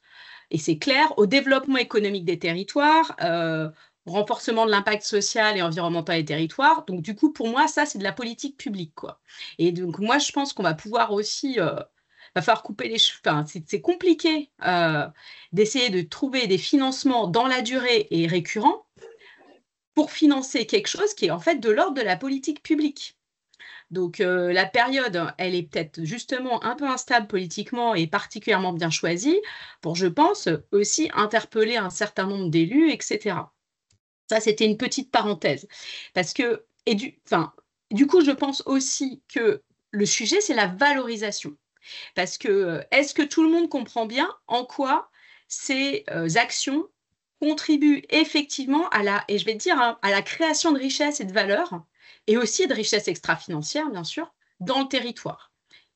Si normalement, on est en capacité de le verbaliser, de le démontrer, de l'évaluer, normalement, on devrait aussi trouver des interlocuteurs politiques responsables pour, alors que ce soit locaux, départementaux, régionaux, nationaux, on parlait de l'ANCT notamment, pour soutenir des politiques publiques dans la durée, parce qu'en fait, c'est ça, à mon sens.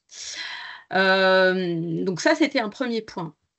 Deuxième point, c'est vrai que les caisses d'épargne, par exemple, c'est complètement dans notre identité de banque coopérative régionale, etc., d'être engagé. Et on va être un des premiers mécènes dans les territoires.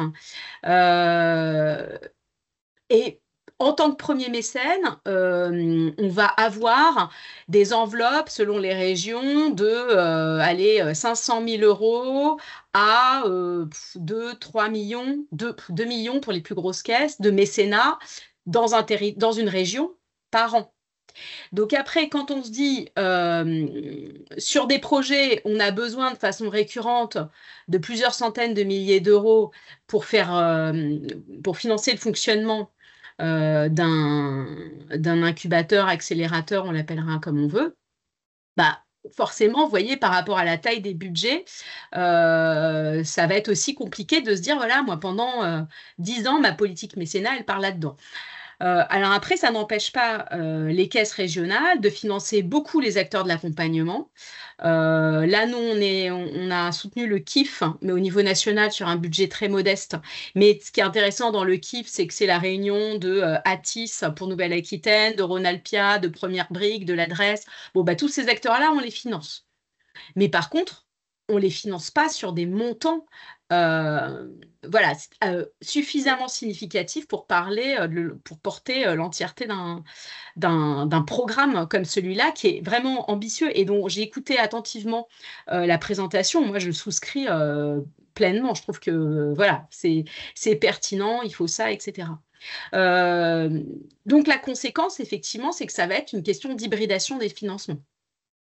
Et donc, il va falloir aller taper à plusieurs portes. Alors, sur la question de comment on finance à plusieurs fondations, enfin, faut pas non plus, juste un point d'attention.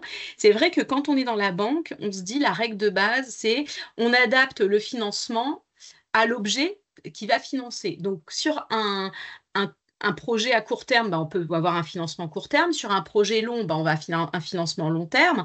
Et sur du fonctionnement, normalement, c'est un peu aussi autoporté par le modèle économique de la structure. Et en fait, pourquoi des banques, elles sont à plusieurs sur un crédit? C'est parce qu'elles vont mutualiser le risque, en fait. C'est ça le fondement même de la mutualisation. Le projet, il est à 200 000 euros. Il est un peu risqué par une structure qui débute. Je le sens pas trop. Je prends quelques garanties. Mais bon, enfin, s'il y en a une banque qui fait 100 000 et l'autre banque qui fait 200 000, voilà, notre risque, il est quand même mutualisé. Et c'est pour ça qu'on porte à plusieurs. Sur le mécénat, c'est totalement différent, puisque le mécénat, en fait, normalement, le mécène, le principe, si c'est déductible des impôts, le mécène, la seule chose qu'il a à gagner, c'est de l'image. Et donc, bien entendu, si on se dit « Ah, ce projet, il est super, mais il est financé par toutes les banques coopératives du territoire », la puissance de l'image, vu qu'elle est partagée et vu qu'il y a quand même une petite tendance à toujours tirer la couverture à soi, voilà, ça va être beaucoup moins facile, et je veux essayer de l'expliquer, de se mettre à plusieurs. Alors, c'est toujours possible, hein, bien sûr, mais c'est beaucoup moins dans l'ADN de se mettre à plusieurs sur un projet de mécénat. Et souvent, il y a même des clauses qui disent « Je serai le mécène exclusif dans mon secteur d'activité ». C'est-à-dire, pas de problème pour financer avec une mutuelle, pas de problème pour financer avec, je sais pas, une entreprise du BTP. Bon, après, il faut quand même se demander aussi...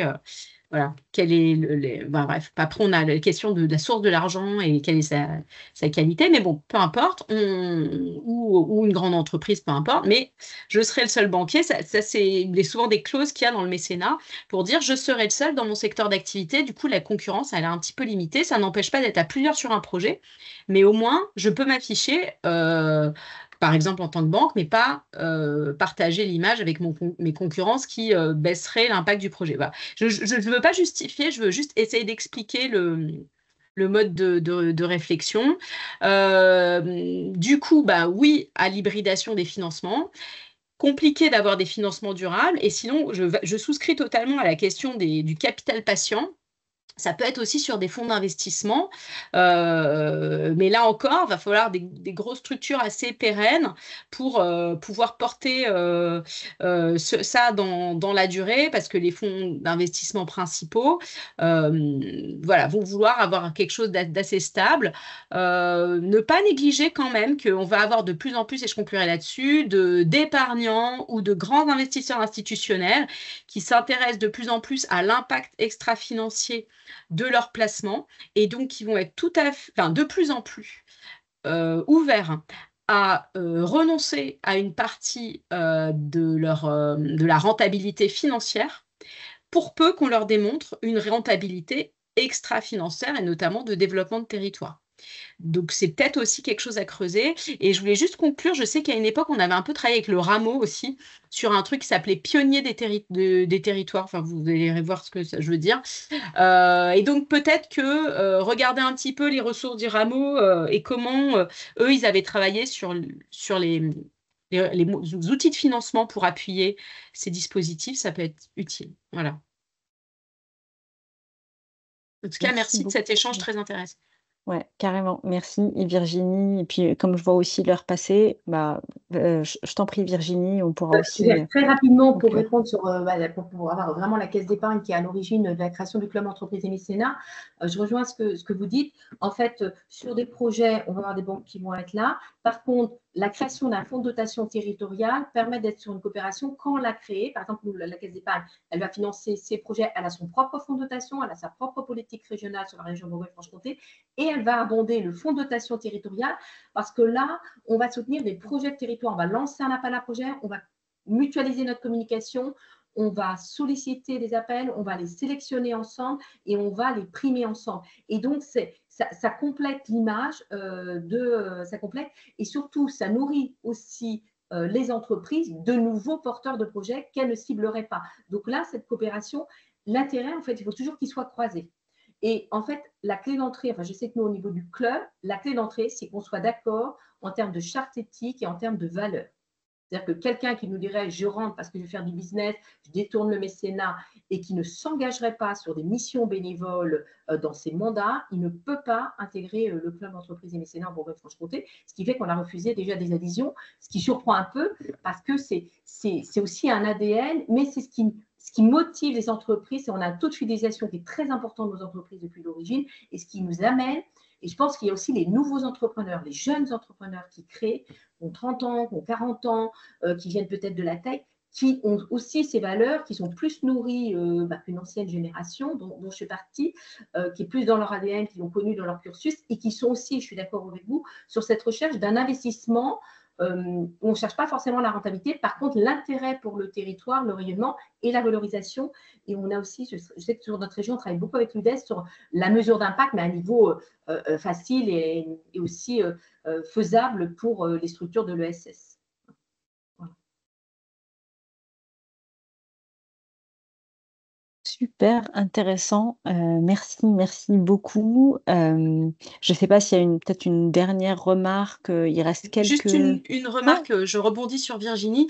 C'est vrai que quand je travaillais sur le mécénat, on voyait émerger la notion de fondation territoriale comme outil justement de développement territorial où on met autour de la table les différents acteurs qui veulent être partie prenante d'un territoire. Donc là, on est sur quelque chose de beaucoup plus mutualisé. Donc je rebondis complètement avec ce que tu dis. Et ça, c'est peut-être un outil fondation ou fonds de dotation territorial qui peut être pertinent. Parce que du coup, il s'inscrit dans la durée, il a un objet qui est spécifique, lié au développement du territoire, etc. Et peut-être aussi pour des fonds d'investissement, ça peut être aussi un outil à partir, mais qui ne sera, à mon avis, viable qu'au bout d'un certain nombre d'années de fonctionnement. Donc voilà.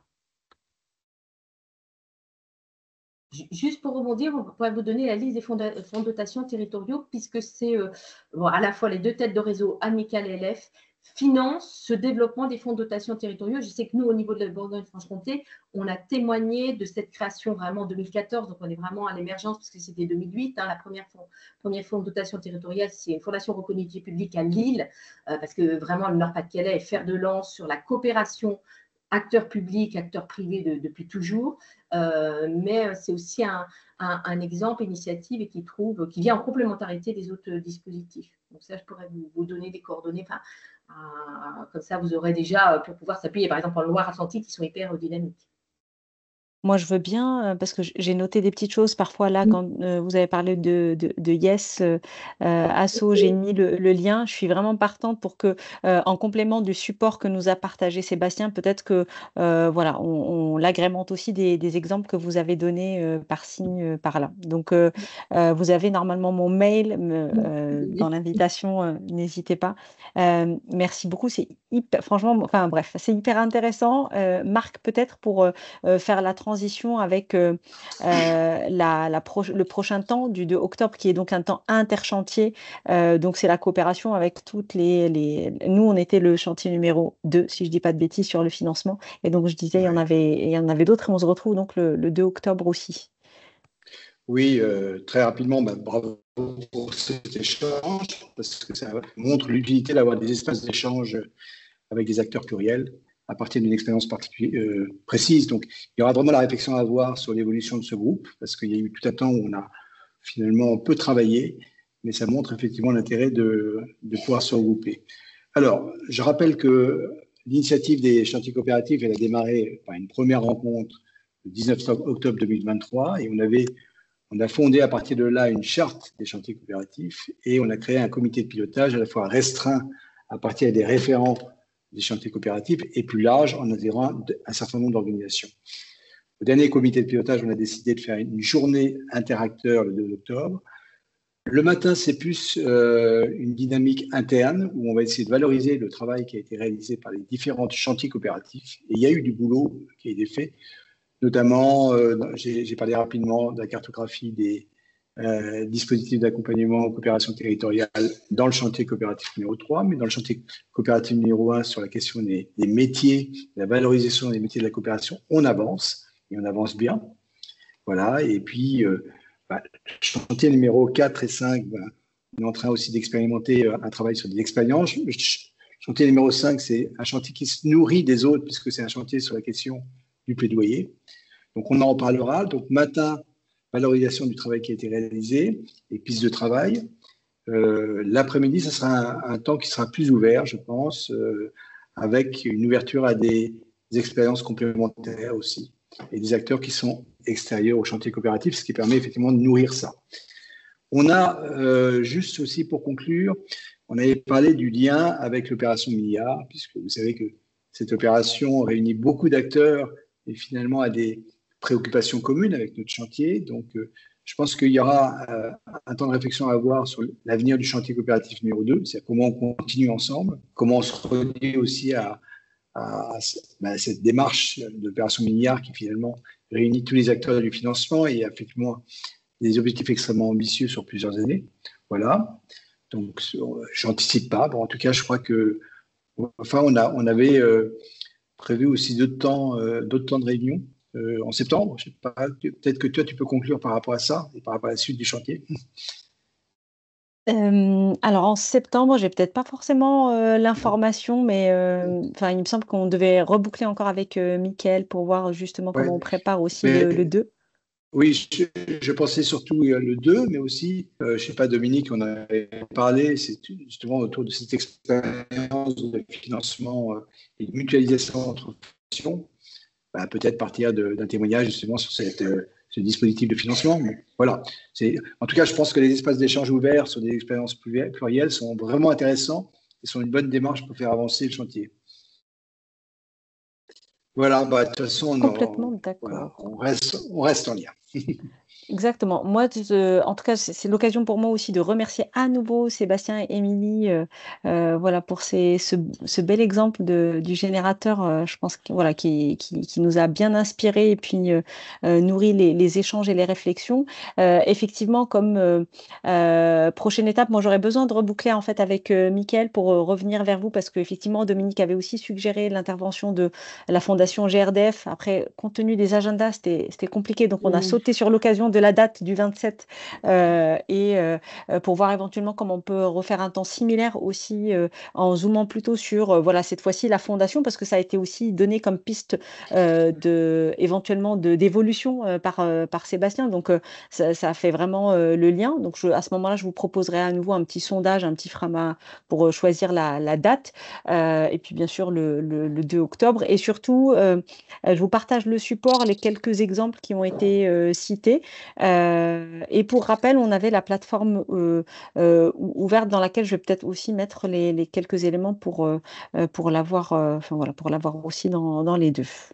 Et merci vraiment à tous et toutes.